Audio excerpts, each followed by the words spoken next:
بسم اللہ الرحمن الرحیم۔ السلام علیکم، میں خان اکبر ہوں، آپ دیکھ رہے ہیں یوٹیوب چینل۔ سانحہ موٹروے کے بعد ایک اور دردناک واقعہ۔ ماں بیمار بیٹے کو لے کر دم کرانے کے لیے اٹک پہنچی۔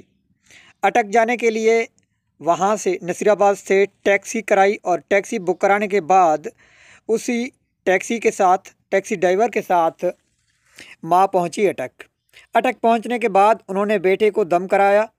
دم درود مکمل ہونے کے بعد وہی ٹیکسی ڈرائیور اور وہی عورت واپس آ رہے تھے، تو واپسی آنے کے کچھ دیر تقریباً نصیرآباد کے ہی علاقے میں، تھانہ نصیرآباد کے بالکل حدود میں، جہاں پر ٹیکسی ڈرائیور نے گاڑی روکی تو وہاں احتجاج کیا اس عورت نے کہ یہاں گاڑی کیوں روکی ہے، جبکہ گھر تو ابھی نہیں آیا، جہاں سے مجھے اٹھایا تھا وہیں پر واپس جانا ہے۔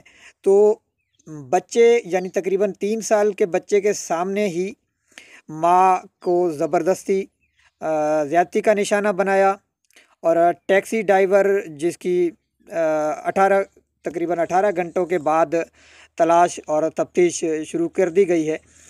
مگر سوال یہ پیدا ہوتا ہے، ثانیہ موٹروے کا ملزم عابد اب تک گرفتار نہیں ہوا ہے، تو اسے گرفتار کرنے کے لیے پولیس کتنا ٹائم لے گی؟ اور اگر گرفتار ہو بھی جاتے ہیں تو ہماری عدالتوں نے ان کو بری کر دینا ہے، کوئی ایسا الزام ثابت نہیں ہو رہا یا وغیرہ اس طرح کی باتیں بتا کر۔ تو اب سوال یہ ہے کہ اس طرح کے واقعات کو روکنے کے لیے پاکستان کے عوام اور پاکستانی حکومت کو کیا کرنا چاہیے؟